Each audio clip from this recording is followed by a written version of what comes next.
16వ కీర్తన 11వ వచనాన్ని మనం చదువుదాం. తీసిన ఉత్తరం తీసుకురండి.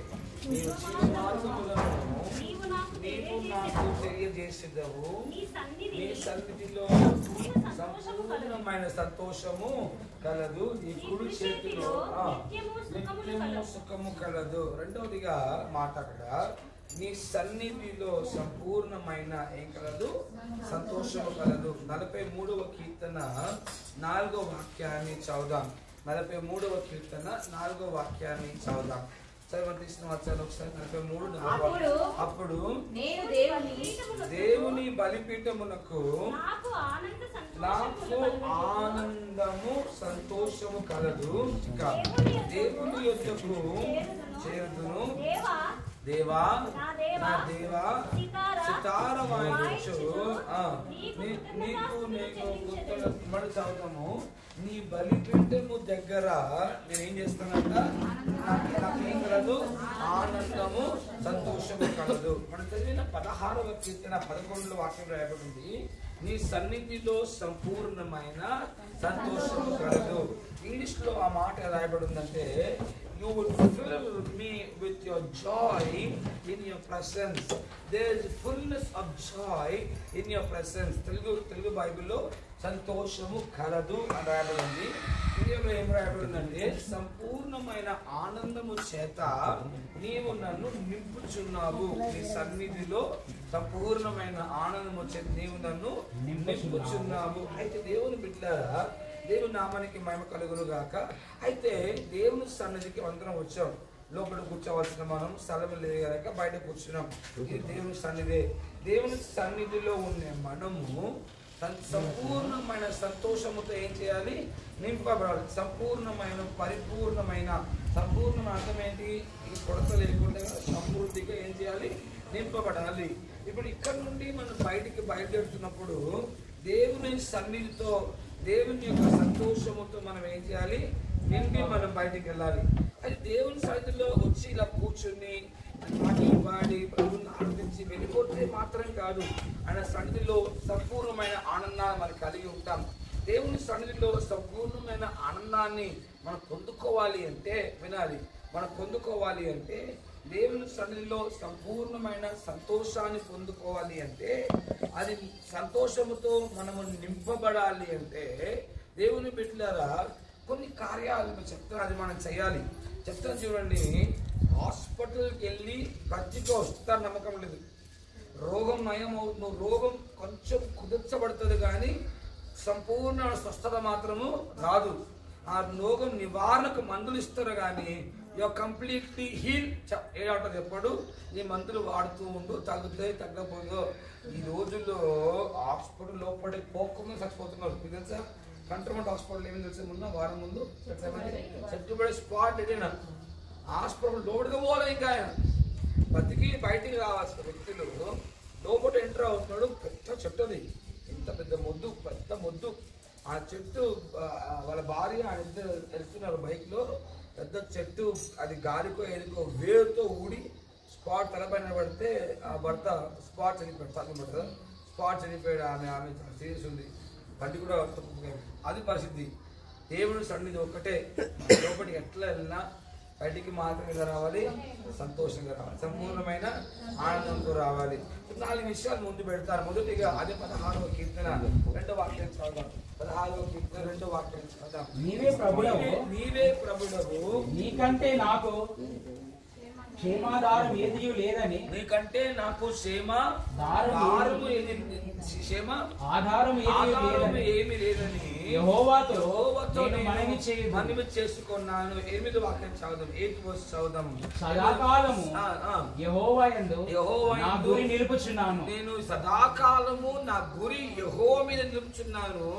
ఇంకా అందువలన నా హృదయం సంతోషించుచున్నది. నామానికి మహిమ కలుగును గాక. నా హృదయం కదల్చబడలేదు. అక్కడ నా హృదయం కదల్చబడట్లేదు. తెలియదు, వేరే వాడుక భాషలో ఉంటుంది. నా హృదయం కదల్చబడదు.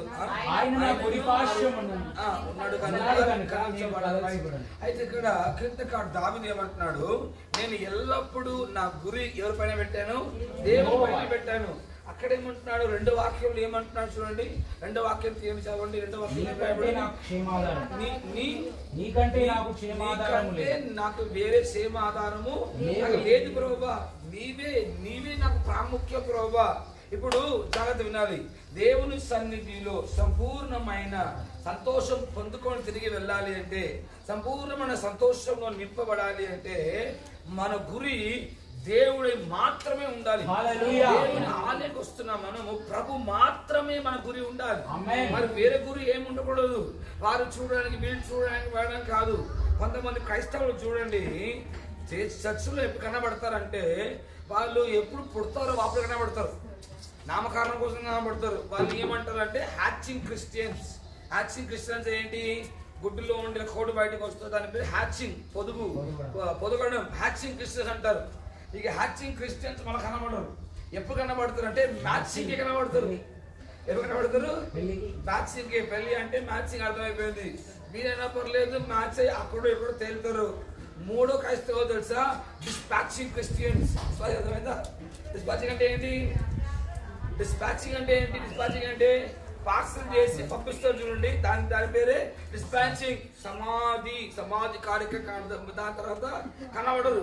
అలాంటి ఒక గురితో దేవుని ఆలయానికి రాకుండా ఆ సంఘానికి వెళ్తే ఈ సంఘానికి వెళ్తే నాకు ఏమొస్తుంది, మీ సంఘానికి వస్తున్నా నాకు ఏం దొరకట్లేదు, నాకు ఏం మేలు రాలేదు. ఈ మధ్యకాలం ఒక ఆమె అంటుంది, మేము ఎంత ఎదగాలో అంత మేము ఎదగలేదు. వెరీ గుడ్, మంచిది. ఎక్కడ ఎదగాలో అక్కడికి నువ్వు పోపర్లేదు. దేవుని బిడ్డలారా, ఆలయానికి వస్తున్నప్పుడు గురి ఏముండాలి అంటే యెహోవా దేవుడే గురి ఉండాలి, ప్రభువే గురి ఉండాలి. నేను ప్రభుని కలవడానికి వెళుతున్నాను, ప్రభు నాతో ఏం మాట్లాడతాడో, ప్రభు నాకు ఏ వాక్యం పెట్టాడో, దేవుని నామానికి మహిమ కలుగును గాక. ప్రభు సన్నిధిలో నేను ఏ ఆశీర్వాదం పొందుకుంటానో, దేవుడు నాతో ఏ వాక్యం ద్వారా మాట్లాడతాడు అనే ఒక గురి ఉంటే మనం వచ్చే విధానం మారిపోతుంది, మన డ్రెస్సింగ్ స్టైల్ మారిపోతుంది, మన దేవుడి స్థలం వచ్చి కూర్చునే విధానం మారిపోతుంది, వాక్యం వినే విధానం అన్ని ఏమవుతుంది, అన్ని మారిపోతుంది. అలా వచ్చేవారు ఆయన సన్నిధిలో సంపూర్ణమైన ఆనందాన్ని, సంతోషాన్ని వారు కలిగి ఉంటారు. రెండవదిగా మీకా 6వ అధ్యాయము, మీకా గ్రంథము 6వ అధ్యాయము 6వ వాక్యము 7వ వాక్యము 8వ వాక్యాన్ని మనం చదువుదాం. మీకా 6, 7, 8 వచనాన్ని 6వ అధ్యాయము చదువుదాం. నేను చదవండి. 6వ అధ్యాయము 6, 7, 8. మీకా ఏమి తీసుకొని వచ్చి, మీకా రైట్, ఏమి తీసుకొని వచ్చి నేను యెహోవాను దర్శింతును. ఏమి తీసుకొని వచ్చి మహోన్నతుడైన దేవుని సన్నిధిని, చూడండి, మహోన్నతుడైన దేవుని సన్నిధిని నమస్కారం చేతును. దహన బలులను, చూడండి, దేనంట దహన బలులను, ఏడాది దూడలను అర్పించి దర్శించున్నా. వేల కొలది వేలాది నదులంతా విస్తారమైన తైలమును ఆయనకు సంతోషం కలుగజేయున. నా అతిక్రమమునకై నా జ్యేష్ఠ పుత్రిని నేనిచ్చునా. నా పాప పరిహారమునకై నా గర్భఫలము నేనిచ్చునా. మనుషుడా, చూడండి, ఇవన్నీ క్వశ్చన్, మనోడు క్వశ్చన్. 8వ వాక్యము దేవుడిచ్చే ఆన్సర్. మానవుడా, ఏది ఉత్తమమో అది నీకు తెలియజేయబడును. న్యాయముగా కనికరమును ప్రేమించి దీన మనసు కలిగి దేవుని ఎదుట ప్రవర్తించుట. దేవుని దగ్గర నుండి దేవుని నామానికి మహిమ కలుగును గాక.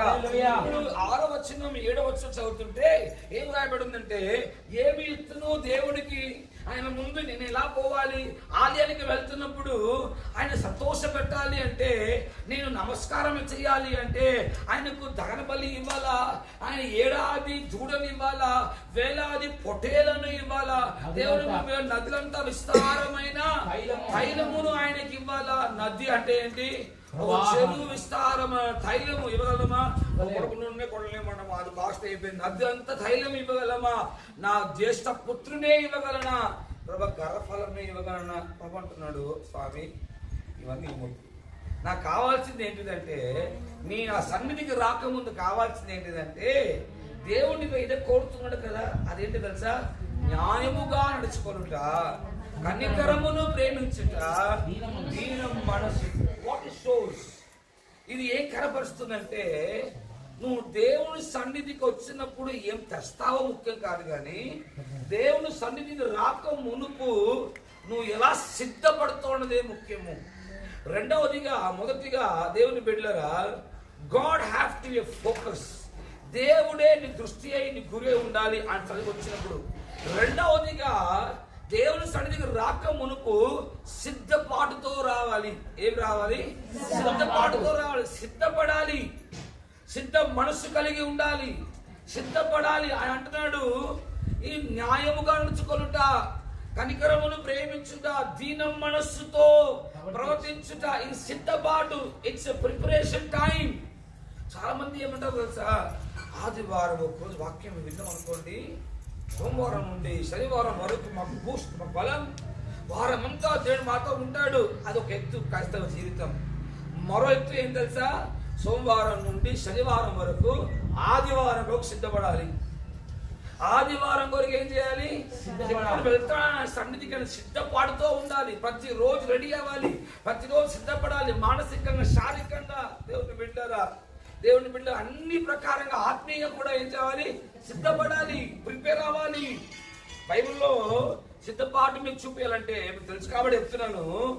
ఆదికాండం 22వ అధ్యాయం 3, 4, 5, 6లో అబ్రహాము కుమారు బలివరానికి వెళ్తున్నప్పుడు వాడు ఉదయకాలమనే లేచి గాడిదకు ఏం కట్టానంట? గాడిదకు అది ఏమంటారు, దాని బండి కట్టాను, దాని పని వాళ్ళని పిలుచుకున్నాడు, కర్రలను పేల్చాను అని వాక్యం రాయబడింది. అంటే బలివరానికి ముందు ఏం చేశాడు? ఇప్పుడు జాగ్రత్త వినాలి. జీవితంలో 2 నేర్చుకోవాలి. ఒకటి సిద్ధపడాలి, సిద్ధపడ్డప్పుడు సిద్ధపడాలి. దాని తర్వాత యెహోవా ఈరే కూడా నేర్చుకోవాలి. అర్థమైంది మీకు? యెహోవా చూసుకుంటాడు.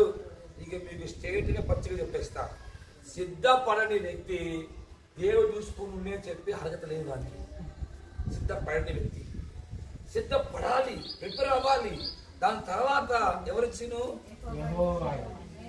ఒక సిద్ధపాటు ఏముండదు, రెడీ ఉండరు. రెడీ అవ్వరు. దేవుడు సిద్ధపాటు ఉంటుంది. ఎలా పడితే అలా ఏం చేస్తారు? తెచ్చుతారు. మళ్ళీ 6 గంటలకి ఇవన్నీ డ్రామా ఏదో ఒక ఇసుకు వెళ్ళిపోవాలి, అలా వెళ్ళిపోవాలి. దేవుని సన్నిధికి సిద్ధపాటుతో రావాలి. 35వ అధ్యాయంలో ఆదికాండం 35 దేవుడు అంటాడు యాకోబుతో, యాకోబు లే, నీ అన్నం నుండి నువ్వు వెళ్తున్నప్పుడు, భయపడి వెళ్ళిపోతున్నప్పుడు, నీ శ్రమ దినమున నీకు దర్శించిన దేవుని కొరకు బేతేలులో ఏం చేయి, నువ్వు ఒక బలిపీఠాన్ని కట్టు. బేతేలులో ఒక బలిపీఠాన్ని కట్టు. పోయిందా? 2వ అధ్యాయ వాక్యం రాయబడి ఉంటుంది. కుటుంబిస్తున్న దగ్గర వెళ్ళి అందరూ ఏం చేయండి తెలుసా, మీరు మీ దగ్గర ఉన్న విగ్రహములను మీరు పారవేసి, వాళ్ళతో చెప్తాడు, విగ్రహములను పారవేసి మిమ్మలను మీరు శుద్ధీకరించుకొని మీ వస్త్రములను మార్చుకొని లెవండి వెళ్తామంటాడు. ఎన్ని చేయాలి? మీ విగ్రహం ఏం చేయాలి? విగ్రహం అంటే ఏంటి? విగ్రహం అంటే ఏంటి? దేవుని కంటే ఎక్కువ ప్రేమించి ఎక్కువ వాడామనుకోండి, ఎక్కువ సమయం గడిపామనుకోండి, అది మన జీవితాల్లో ఫస్ట్ అందరూ ఫోన్ పడగలరు. ఫోన్ ఏం చేయాలి? ఫుల్ వీక్ ఇదే ఎక్కువ వాడాము. చాలా మంది అంటారు, అంటే మేము ఆన్లైన్ చూస్తున్నా తీసేం చేయాలి? దేవుని కంటే ఎక్కువ ఏదైనా ఉంటే. రెండోదిగా వ్యర్థమైన మాటలు ఏం చేయాలి? పడేయాలి, శుద్ధీకరించుకోవాలి. వస్త్రం ప్రాముఖ్యం. వస్త్రం చాలా ప్రాముఖ్యం. కొంతమంది అనుకుంటారు, 2 సార్లు వేసుకున్నాను, ఎట్లన్నా రేపు పుస్తకాలు కదా, ఆదివారం 2 గంటలు అది వేసుకొని వేసి నిజము పర్ఫెక్ట్ అయిపోతుంది, ఉతికేద్దాం. అలా కాదు దేవుడి సరిగ్గా రావడం అంటే సిద్ధపాటుతో రావాలి. తల నుండి అది కాలు వరకు పరిశుద్ధంగా దేవుని సన్నిధిలో దేవుని నామానికి మహిమ కలుగాక సిద్ధపాటుతో కడుక్కోవాలి, పరిశుద్ధపరచుకోవాలి. అప్పుడే ఆయన సన్నిధిలో ఉన్న పరిపూర్ణమైన ఆనందాన్ని నీ జీవితంలో నువ్వు అనుభవించగలవు. నేను బైబిల్ కాలేజ్ ఉన్నాను. 210 స్టూడెంట్లో 40 మంది స్టూడెంట్లు వాళ్ళు నాగాలాండ్ వచ్చారు, నాగాలాండ్ నుండి. అయితే దాంట్లో 20 మంది అమ్మాయిలు, 20 మంది అబ్బాయిలు. అయితే ఈ నాగాలాండ్లో వీళ్ళు ఆల్రెడీ డిటిహెచ్ కోర్స్ చేస్తున్నారు. అది బాగా అల్లరి వేస్తారు, రక్షణ లేదు వాళ్ళకి. అది నాగాలాండ్ ఎట్లా అంటే బీటెక్ చేస్తే గవర్నమెంట్ జాబ్ వస్తుంది వాళ్ళకి. అంటే బీటెక్ తెలిసే మీకు బ్యాచులర్ ఆఫ్ థియాలజీ, అది చదివితే బైబిల్ కాలేజ్ చదివితే గవర్నమెంట్ జాబ్ వస్తుంది వాళ్ళకి. ఎందుకంటే అది క్రిస్టియన్ ల్యాండ్ కాబట్టి. అయితే ఆ స్కూల్ అని ఏం చేసిండు, నేను చదివే బైబుల్ స్కూల్ సర్టిఫికేట్ వస్తేనే ఆ సర్టిఫికేట్ ఇస్తా అని మా స్కూల్ పంపించాడు.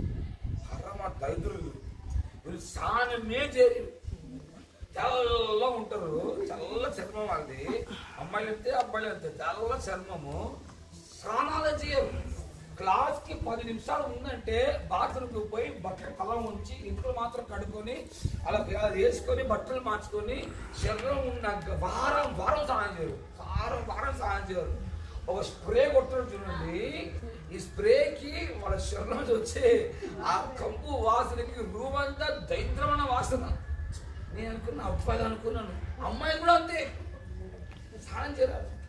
కానీ బైబిల్ కాలేజ్ స్టూడెంట్స్ వాళ్ళు తెలియదని వాళ్ళ పాటలు పాడితే మనం ముచ్చిపోవాలి. ఎంత బాగా పాడుతున్నాయి.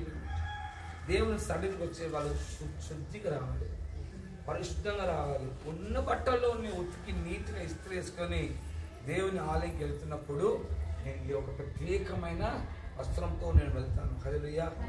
దేవుడు చూస్తాడు, చిన్నదే కానీ ప్రభు చూస్తాడు. నా బిడ్డ నన్ను కనపరుస్తుంది, ఈమెకి ఏమి ఇవ్వాలి? సంపూర్ణమైన సంతోషం నింపుతాడు, సంపూర్ణమైన సంతోషంతో ప్రభుని నింపుతాడు. హల్లెలూయా. దేవుని నామానికి మహిమ కలుగును గాక.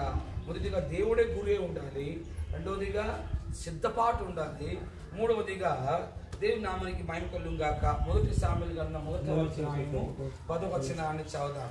మొదటి సామెలు 1వ అధ్యాయము 10వ వచనాన్ని చదువుదాం.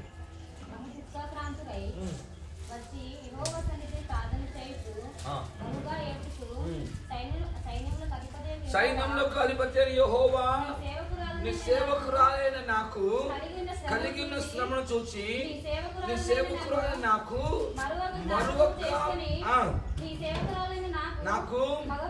ఒక మగ పిల్లని దయచేసిన ఎడలా చూడండి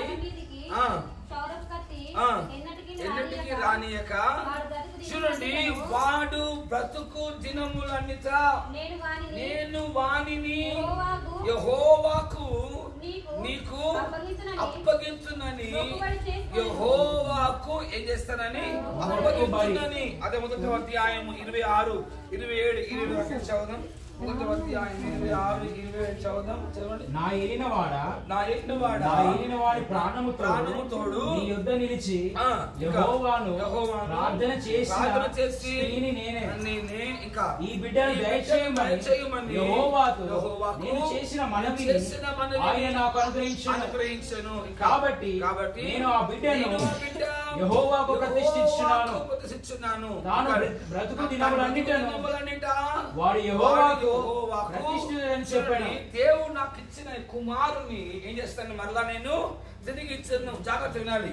ఈ ప్రార్థన 10వ వాక్యం ప్రార్థన అన్న ఎక్కడ ఇస్తుంది తెలుసా?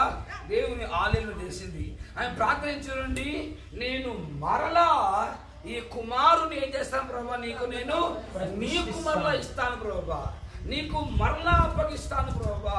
మూడవదిగా దేవుని సన్నిధిలో నింపబడడం అంటే, దేవుని సన్నిధిలో ఆనందంతో నింపబడడం అంటే, దేవుని సన్నిధికి వచ్చి నాకు ఏమైనా ఇవ్వండి ప్రభువా అని అడగడం కంటే, దేవుని సన్నిధికి వచ్చిన తర్వాత నేను ప్రభుకు ఏమి ఇవ్వాలన్నదే మనకు ఆలోచన ఉండాలి. దేవుని నామానికి మహిమ కలుగును గాక. Come to give. మొదటిగా come with one goal, one focus. రెండోది కమ్ విత్ ప్రిపరేషన్. మూడోదిగా కమ్ టు గివ్. దేవుని సన్నిధికి ఎందుకు రావాలంటే ఆయనకు నేను ఇవ్వాలని రావాలి. ప్రభు దగ్గర ఏం పొందుకోవాలేమో, ఏమైనా ఇస్తాడేమో, అప్పులని తీర్తాయేమో, దేవుడు నాకు పెళ్లి చేస్తాడేమో అనే ఆలోచనతో రాకుండా దేవుని బిడ్డరా దేవుని ఆలయానికి వెళ్ళి ఆయన సన్నిధికి వెళ్ళి ఆయనకు నేను ఏమి ఇవ్వగలగాలి. ఒక మాట చూపిస్తాను మీకు. ఆదికాండం 22వ అధ్యాయము 12వ వాక్యం చదవండి. అందరు తీయాలి. 22వ అధ్యాయము 12వ వాక్యాన్ని మనం చదువుదాం. ఆదికాండము 22వ అధ్యాయము 12వ వాక్యాన్ని మనం చదువుదాం. చూడండి, ఆయన ఆ చిన్నవాని మీద చెయ్యి వేయకము, ఏమి చేయకము, నీకు ఒక్కడై ఉన్న నీ కుమారుని నాకు తీయలేదు గనుక. చూడండి, ఎవరుంది? నాకు తీయలేదు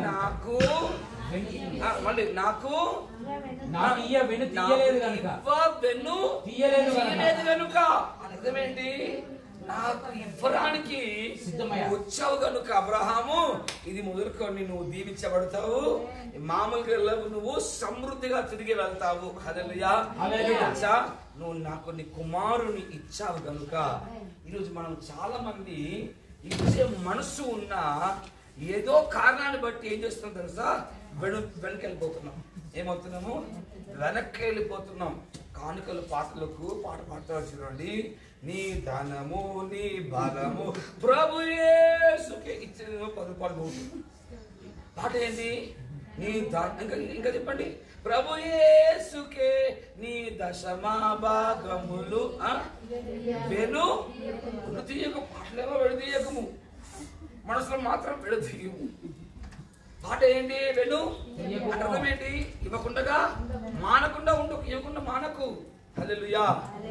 ఆయన ఇవ్వకపోతే నీకు నాకు రక్షణ లేదు. ఈరోజు దేవుడు లోకాన్ని ప్రేమించి తన అద్వితీయ కుమారుని మనకు ఇవ్వకపోయి ఉంటే ఆయన సన్నిధికి వచ్చే మనము ప్రభుకి నేను ఏమి ఇవ్వాలి? What can I give to God? దేవునికి నేను ఏమి ఇవ్వాలి? దేవుని బిడ్డలారా, టైం లేదు కనుక నేరుగా వెళ్తున్నాము. 32వ అధ్యాయము తీయకండి. ఆదికాండం 32వ అధ్యాయం మొదటి భాగంలో లాబాను ఇంటిలో వస్తున్నాడు. యాకోబు ఎక్కడ వస్తున్నాడు? లాబాను ఇంటిలో వస్తాడు. ఇప్పుడు లాబాను ఇంట్లో వచ్చే యాకోబుని కలవడానికి ఎవరు వస్తున్నారు? ఏశావు అన్న వస్తున్నాడు. ఈ వార్త చొలబడ్డగానే అన్నను పోయిందా? యాకోబు పోలేదు. పాలిమాని పంపించాడు. ఎవరు పంపించాడు?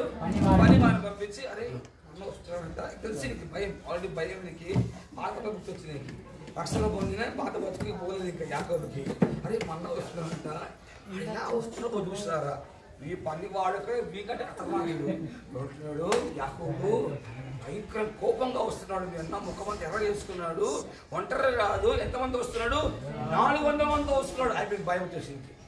ఇప్పుడు ఏం చేయాలి? ఇప్పుడు అన్నని ఏం చేయాలి? ఇప్పుడు అన్నని తాజా కూల్ చేయాలి. కాబట్టి ఏమంటాడు? లెక్కలు తక్కువ వచ్చి నేను ఏమంటున్నాడు? హై కొన్ని గురువులు తీసుకురండి రా, కొన్ని మందలు తీసుకురండి. ఎందుకంటే ముందు చల్లబట్టుకో, ఎందుకు ఆహారం ఇచ్చి అది ఇచ్చి అన్నను మబ్బెట్టడం అలవాటు కాబట్టి ఏదైనా ఇస్తే మన కూలైపోతాడేమో అనుకొని గుర్రలు తీసుకురండి, ఏనుగులు బస్సులు తీసుకురండి, పంపించండి. పంపించినప్పుడు ప్లాన్ చెప్తున్నాడు. ఎలా పోవాలి తెలుసా? ముందు ఈ గిఫ్ట్ పోవాలి, నెక్స్ట్ పని వాళ్ళు మీరు ఉండాలి, దాని వెనకాల మేము ఉంటాం. ఏమన్నా అయితే మీతో పోతుంది, మాట్లాడ రాదు. ఆ 400 మంది మేము అటాక్ చేసే లోపు తిరిగి లాభారింటికి ఫరారు. నేను మళ్ళీ ఎక్కడికెళ్తాను? లాభారింటికి వెళ్ళిపోతాను. ఈ ప్లాన్ అనుకున్నాడు కానీ ఈ ప్లాన్ దేవుడు కానిలేదు. ఎందుకంటే 32వ అధ్యాయం పైభాగం చదువుతుంటే వాడు భార్యను పిల్లలను అందరినీ ఎక్కువ రేవు దాటిచేసి ఆ రాత్రి అంతా దేవుడు ఏం చేశాడు? వాడు పెరిగిలాడు, పోరాడు. ఈ పోరాటంలో మారిపోయాడు యాకోబు. రక్షణ వచ్చేసింది, మారుమనసు వచ్చేసింది. రక్షణ వచ్చిన తర్వాత 33వ అధ్యాయం చదవని ఇంటికి వెళ్ళిన తర్వాత ఇక్కడ గొర్రెలు, మేకలు, పశువులు, మందలు. ఇప్పుడు అంటున్నాడు, పోతే పోదాము, నేను పోతా, భార్యలు నాతో మీరు రండి, పిల్లలు ఏం చేయండి, మీ నాతో రండి. 33వ అధ్యాయం చూడండి. అన్నని ఎదుకోరానికి, మంచి మాట చెప్పాలంటే అన్నని కలవరానికి వెళ్తున్నప్పుడు ఇప్పుడు గిఫ్ట్లు పోతలేదు, యాకోబే వెళ్తున్నాడు. ఈ మాటకు అర్థం ఏంటి తెలుసా? దేవునికి కావాల్సింది నీ ధనము, నీ బలము, నీ దశమ భాగము, నీ గొర్రెలు, వేలాది పొట్టేలు, నది అంతా విస్తారమైన తైలం కాదు. దేవునికి కావాల్సింది నిన్ను అప్పగించుకోవాలి దేవునికి. బార్డర్కి వెళ్ళాము మీటింగ్స్ కి. నన్ను పిలిచిన పాస్టర్ పేరు ఏంటిదంటే జ్ఞాన ప్రకాశ్ అనే పేరు. కాకినాడ రక్షణ పొందుకొని ఆయన పాడేరుకు సేవకి వెళ్ళాడు. దేవుని పెళ్లి 4 సంవత్సరాలు అంటే పిల్లలు అవ్వలేదానికి అవ్వన్నానంట, నీకు వాగ్దానం కుమారిస్తాను, రెండవదిగా నీ భార్య గర్భాన్ని కూడా ఎండేస్తాను. అర్థం కాకుండా ఇంకా 100 రోజులు మోకాళ్ళు తెచ్చి ప్రార్థన చేశాడు. ఈ 100 రోజుల్లో ఆయన సంఘంలో ఉన్న కుటుంబంకి వాళ్ళు కూడా పిల్లలు లేరు, చాలా కాలం అయింది. ఆ ఉపవాస ప్రార్థన చేస్తే ఆ కుటుంబం గర్భం ధరించారు. ఆ సిస్టర్ గర్భం ధరించిన తర్వాత వాళ్ళకు కొడుకు పుట్టాడు. ఆ బాబు కొడుకు, ఆ ఫ్యామిలీకి ఒక కొడుకు పుట్టి సంవత్సరం అయింది. అప్పుడు పాస్టర్ పిల్లలు అవ్వలే. ఇంకా ఆ బాబు పుట్టి 1 year తర్వాత దేవుని బిడ్డలారా చర్చ్లోనే కేక్ కటింగ్ చేస్తారు. చర్చ్లోనే ఫస్ట్ డే బర్త్డే చేశారు. ఫస్ట్ డే బర్త్డే అయిపోయిన తర్వాత కేక్ కటింగ్ అంతా అయిపోయిన తర్వాత ఆ భార్య భర్తలు తెలుసా ఏం చేశారు? ఆ ఏడాది కుమారుణ్ణి పాస్టర్ గారి చేతిలో పెట్టి ఇంటికి వెళ్ళిపోయారు. వాళ్ళు ఏం చెప్పారంట? నా కొడుకు ఇస్తే దేవునికి తిరిగి ఏం చేస్తాం? కొడుకుని ఇచ్చేస్తాము. ఆ మాటకు ఆలయంలో బలిపీఠంలో ఆ కుమారుని బాగా చేతికి చెప్పారు. దేవుని బిడ్డలారా, దేవుడు చెప్పాడు కదా వాగ్దాన కుమారుడు ఇస్తారని. ఆ వాగ్దాన కుమారుడు ఈయన ఎవరు? ఆ దంపతులు చెప్పారు వాళ్ళే. దేవుడు వాడు దీవించి మరొండు కుమారుడు ఇచ్చాడు దంపతులకు. ఇప్పుడు ఆ కుమారునికి 8 సంవత్సరాలు. ఇప్పుడు కూడా పాస్టర్గా ఉన్నాడు. వాడు వచ్చిన 6 నెలలకు పాస్టర్ గర్భం ధరించి ఇంకో కుమారుని కన్నది. 2 పిల్లలు ఆయనకు. ఈ కుమారుడు పాస్టర్ గారిని పాస్టర్ అమ్మ డాడీ మమ్మీ అంటాడు, వాళ్ళని ఏమో ఆంటీ అంటాడు. ఎవరిని? వాళ్ళు సగం తెచ్చుకొస్తారు. దేవునికి ఇస్తా అంటే ఏం చేస్తారు? చనిపోయారు. అది మన ట్రాన్స్లేషన్ ఉంటుందంటే మన ట్రాన్స్లేషన్ దేవుడికి ఇస్తాము.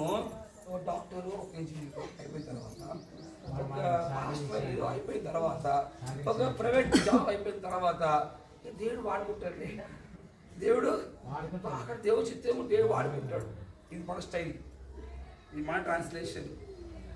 దేవుని సన్నిధికి వచ్చి దేవుని బిడ్డలారా, ఒక మిషనరీ క్యాంప్లో, ఒక మిషనరీ మీటింగ్లో సేవకుడు వాక్యం చెప్పిన తర్వాత పక్క రాష్ట్రంలో చాలామంది పేదవాళ్ళు ఉన్నారు. అది ఒక వర్గము, ఒక జాతి వాళ్ళు. వాళ్ళకి ఆహారం లేదు, వాళ్ళకి నాగరికత లేదు, వస్త్రాలు వేసుకోరు, వాళ్ళకి కరువులో ఉన్నారు, కష్టాల్లో ఉన్నారు. వినండి జాగ్రత్తగా, యవన పిల్లలు వినండి. బాధల్లో ఉన్నారు. కానుక పాటలు పాడుతున్నప్పుడు మీ తెచ్చిన ధాన్యాలు, కూరగాయలు, పండ్లు, బట్టలు ఏమైనా ఉంటే ఆ బుట్టలో వేయండి.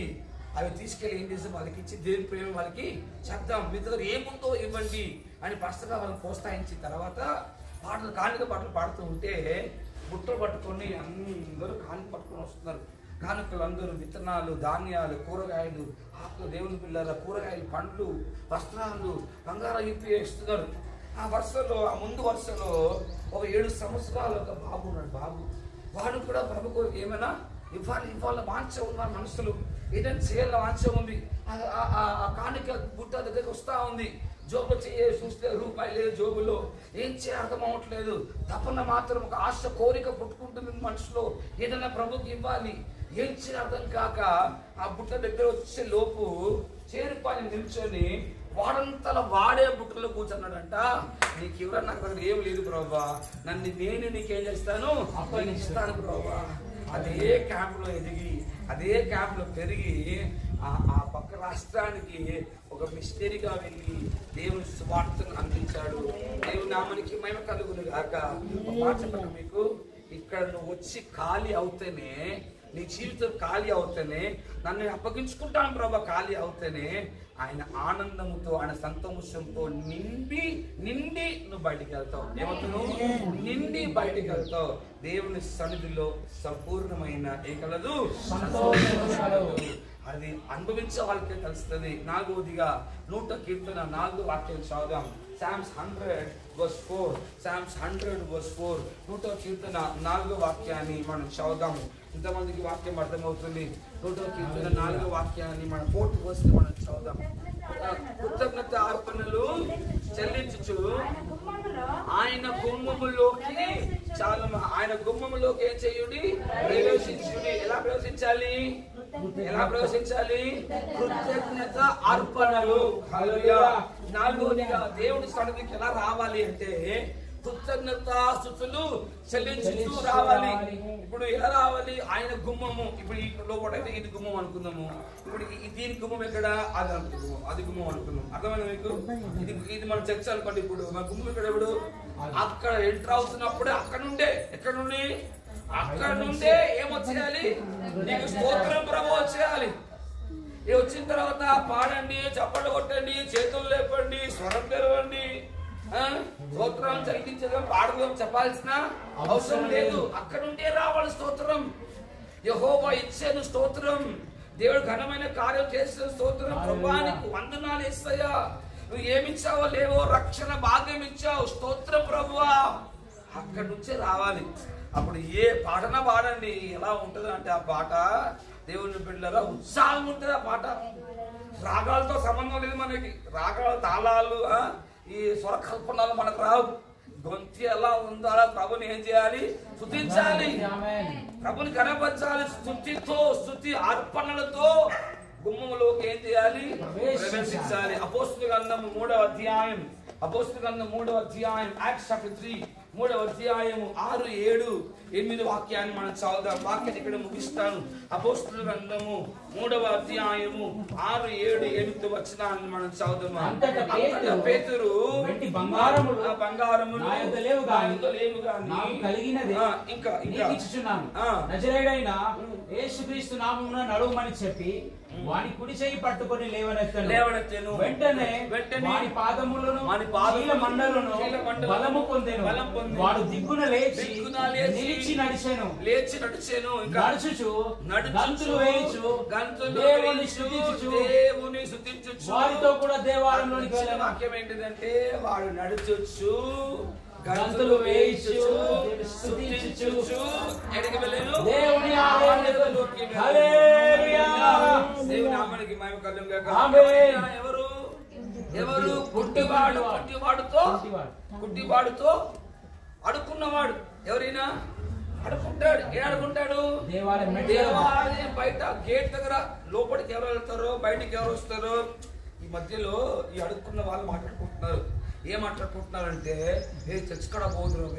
ఎందుకంటే చర్చ్ కాడ కలెక్షన్ ఎక్కువ మనకి క్రైస్తవులు చాలా ఇవ్వట్లేరు. ఇప్పుడు ఒకరు అంటున్నాడు, అరే వాళ్ళు మనం సేమ్ రా, వాళ్ళు మనము సేమ్. మనం బయట అడుక్కుంటున్నాము, వాళ్ళు ఎక్కడ అడుకుంటారు? దీవించి ప్రోబా, ఈ ప్రోబా, చెయ్యి ప్రోబా, లే ప్రోబా, ఆశ్రయించి ప్రోబా, వాళ్ళ మనకి తేడా. సరే వస్తుంది కానీ వాక్యంలోకి మనం వెళ్దాం. అయితే పుట్టుకతో కుట్టివాడు అడుక్కుంటే అడుక్కున్న వాళ్ళు చూడండి, చెప్ప ముందు పెట్టారా అమ్మా అయ్యా అంటారు తప్ప నువ్వు ఎవరో చూడరు, నువ్వెవరో చూడాలి. కానీ ఈయన మాత్రం జెంటిల్మెన్ మాత్రం టీచర్ అన్నాడు, తెలుగు చూడుము అనుకున్నాడు. సెటిల్ ఈరోజు మనం మరలా అడుగడానికి రావాల్సిన అవసరం లేదు. ఇచ్చేవాళ్ళు ఇచ్చి వెళ్ళిపోతారు. ఈయన ఏమో చూడమంటున్నాడు, అదుగా చూడమంటున్నాడు, తేరి చూడమంటున్నాడు, తేరి చూస్తున్నాడు. ఈ పెద్ద చెక్కొచ్చలాగా ఉంది ఈరోజు మనకి కాబోతుంది. అనుకునే లోపే టీచర్ అంటున్నాడు వెండి బంగారము లేదు. మనం మయూంటి అనుకుంటాము లేదన్నా పక్కకు వచ్చి కూర్చో, నీ స్థితి సేమ్. మన దగ్గర లేవు. కానీ మన దగ్గర ఏముంది తెలుసా? ఇంకేమో ఉంటాము, ఇంకా వేరే ఉందేమో. షాక్ ఏంటిదంటే మన దగ్గర యేసు యొక్క నామం మన దగ్గర. వీడు యేసు నామాన్ని మాత్రం పలకలేదు. ఇది నేర్చుకోవాలి మనము. యేసు నామాన్ని మాత్రం పలకలేదు, వానికి చెయ్యి చేసేస్తాడు. వాడిని అర్థమైంది తెలుసా? యేసు నామంతో పాటు కొన్నిసార్లు మనం చెయ్యి కూడా ఇవ్వాలి. అర్థమైంది మీకు? వాళ్ళు లేవడితే ఏమి ఇవ్వాలి? మనం చెయ్యి కూడా ఇవ్వాలి. అది వేరే సబ్జెక్ట్ అనుకోండి. వాడు బిక్కున లేచాను, వాడి కాలు కిల మంటలు బలం వచ్చాను. వాడు నడుచుచు వాడు గంతులు వేశాడు. అప్పటి నుంచి నడవలేదు. వాడు గంతులు వేసి దేవుని ఆలయంలోకి ఏం చేస్తాను వెళ్ళి వాడు ప్రభుని స్తుతించెను. హల్లెలూయా, హల్లెలూయా. ఎన్ని రోజులు అనుకుంటున్నాడేమో. లోపలి నుంచి సుందరు కూడా పాట వినబడుతుంది. లోపలి నుండి దేవుని బిడ్డల మహోన్నతుడా పాట వినబడుతుంది. లోపలి నుండి ప్రేమాపూర్ణుడా ఎప్పటి పాట వినబడుతుంది. నేను ఎప్పుడు వెళ్తాను లోపలికి? నేను ఎప్పుడు వెళ్తాను లోపలికి? ఆ గుమ్మంలోకి. ఏ గుమ్మం అది? దేవుని సన్నిధి గుమ్మంలోకి నేను కృతజ్ఞతతో ఎప్పుడు ప్రవేశిస్తాను. యాక్చువల్గా మీరు చెప్పండి, నేను కాలు వచ్చిన తర్వాత ఎడిపోవాలి. వీడు కాలు వచ్చింది ఎడిపోవాలి. ఇంటికి పోతాడో పోడగానే ఎవడు వాడిని కుంటోడా అంటాడు. చిన్నప్పటి నుండి వాని దగ్గర పోయి ఏం చూపాలి? ఇప్పుడు అదే మనం చేస్తాం. మనం వచ్చి ఇంకా మోడర్న్ కదా. ఇప్పుడు ఫోటో తీసి ఇన్స్టాగ్రామ్ లో మిరకల్ అని ఏమేమో ఏం చేసేవాళ్ళము చేసేవాళ్ళం. నడుస్తూ ఇంకా పెట్టి తీసేవాళ్ళం, రీల్స్ చేసేవాళ్ళం మనం ఏంటి. కానీ మరి ఎక్కడికి వెళ్ళాడు? ప్రభుని స్తుతించాలి కృతజ్ఞతతో. ఎవరు ఈ కృతజ్ఞత భావముతో ఆయన మందిరంలోకి వస్తారో వారు ఆయన సన్నిధిలో నుండి వస్తారు. చూడండి, ఒక పరిపూర్ణమైన ఆనందము దాంతో నింపబడి తిరిగి వెళ్తారు. ఈ పరిపూర్ణమైన ఆనందం ఎలాంటిది? అది పొందుకొని వెళ్ళిపోతే పరిపూర్ణత లేనిది జీవితంలో ఆ వారంలో ఏదైనా రానివ్వండి, మీరు మాట ఇష్టం కాదు. వాళ్ళు మాత్రం సోలిపోరు. వాళ్ళని మనం ప్రోత్సహించాల్సిన అవసరం లేదు. వారిని ధైర్యంగా ఉండు చెప్పడానికి అవసరము లేదు. ఎందుకంటే ఆల్రెడీ సండే వాళ్ళు ఏమయ్యారు? దేవుని యొక్క సంతోషముతో ఏమయ్యారు? వారు నింపబడ్డారు కనుక వారమంతా ఏది వచ్చినా ఇక వాళ్ళు ఏడ్చే ఏడుపు రాదు. ఏడుపు రాదు. ఎందుకు రాదు అంటే ఆ నింపబడిన ఆనందం ఏం చేస్తుంది తెలుసా? ఇవన్నీ కవర్ చేస్తుంది. ఇవన్నీ ఏం చేస్తుంది? పని చేస్తుంది, కవర్ చేస్తుంది, బయటకు రానియదు. అని కొంతమంది సూపర్ బిల్డర్స్ ఏం చేయలేము అనుకోండి, ఎంత నింపినా కష్టాలు మాకు తప్పట్లేవు, బాధలు తప్పట్లేవు, కళ్ళు తప్పట్లేవు. దేవుడు వారిని ఆస్వాదించుగాక. వచ్చండి ప్రార్థన చేస్తాము. బల్ల మీద రొట్టెయు రాత్రి సిద్ధంగా ఉంది. అప్పగించబడిన రాత్రి యేసు ప్రభువు ఏం చేస్తాడు? రొట్టెను ఎత్తుకొని ఏం చేస్తాడు? ఆయన కృతజ్ఞతాస్తుతులు చెల్లించి రొట్టెను విరిచెను. దేవుని బిడ్డలారా, రొట్టె పైన ప్రసంగం చేసి ఆకలిగా ఉన్న వారి కొరకు రొట్టె నివరణ కూడా ఏం చేస్తాడు? ఆయన రొట్టెను విరిచెను. ఆ రొట్టె వాళ్ళ కడుపు నింపింది, ఆ రొట్టె వాళ్ళ ఆకలి నింపింది. కానీ ఈ రొట్టె ఏం తెలుసా? ఇప్పుడు కడుపు నింపిన రొట్టెకు, ఆకలి నింపిన రొట్టెకు థ్యాంక్స్ చెప్పినా పర్లేదండి, థ్యాంక్స్ చెప్పినా పర్లేదు, కడుపు నింపారు కాబట్టి. కానీ ఈ రొట్టె ఏం తెలుసా? తను తాను విర్రగొట్టుకున్న ఒక రొట్టె, తను తాను నల్లగొట్టుకున్న ఒక రొట్టెను కూడా అది విరుస్తున్నప్పుడు ప్రభుకి ఏం తెలియచనైనా కృతజ్ఞతాస్తుతులు చెల్లించారు. ఒక పాట పాడదాం, ఒక శిలువ ధ్యానం పాట పాడదాం. ఆ పాట పాడుతుండగా దేవుని బిడ్డలారా, మనము బలలో మన పాల్గొన్నాం. ప్రభు మనకు సహాయం చేయను కాక. కళ్ళు మూయాలి, మోకరించాలి. బలలో పాలు పొందే వాళ్ళు మోకరించండి.